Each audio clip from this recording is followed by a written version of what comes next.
Greetings from the voice of Allan Kardec. And welcome from the voice of the spirits. We are here once again to take you on another small journey through the Spirits book by Allan Kardec.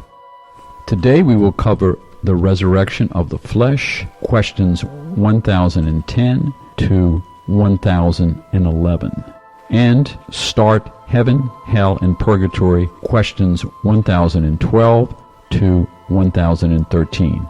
Enjoy. Question 1010.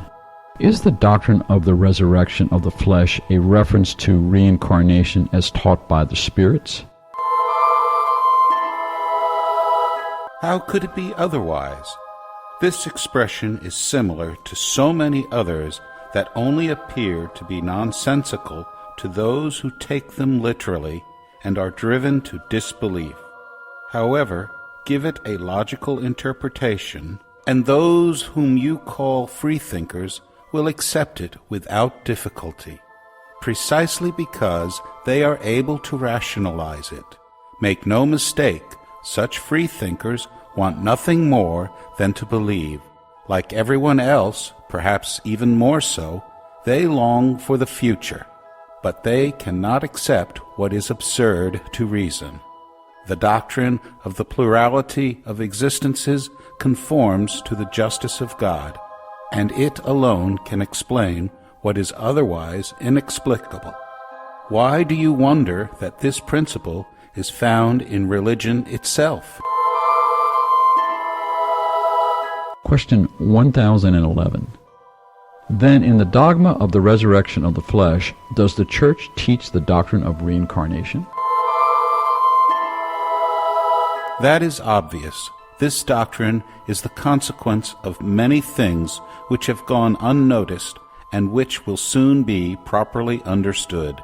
Before long, the Church will realize that Spiritism relates at every step to the very text of the Holy Scriptures. Therefore, the spirits have not come to subvert Christianity, as some claim. On the contrary, they have come to confirm and sanction it through irrefutable proofs. And since the time has arrived to replace figurative language, they speak without allegories and give things a clear and precise meaning that cannot be the object of any wrong interpretation. That is why it is simply a matter of time before there will be more sincerely religious and believing persons than there are today. St. Louis. Author's remarks for question 1011. Science has demonstrated the impossibility of resurrection according to the common idea. If the remains of the human body actually remained homogeneous, even though dispersed and reduced to dust, we might conceive of their being reunited at some determined time. Such is not the case, however. The body is composed of diverse elements: oxygen, hydrogen, nitrogen, carbon, etc.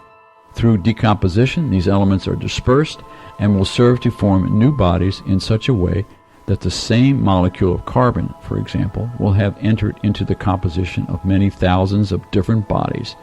We are only speaking of human bodies, leaving out those of animals. Consequently, an individual may have in his or her body molecules that belong to humans of earlier times.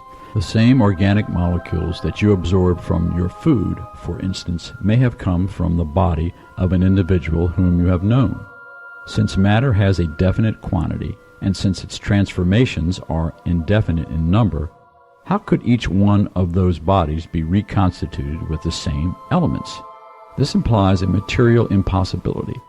The resurrection of the flesh cannot therefore be rationally accepted, except as a figure of speech symbolizing the phenomena of reincarnation, and as such there is nothing shocking to reason, nothing that may be contrary to the data of science. It is true that according to dogma the resurrection will only occur at the end of time, while according to the Spiritist doctrine it occurs every day.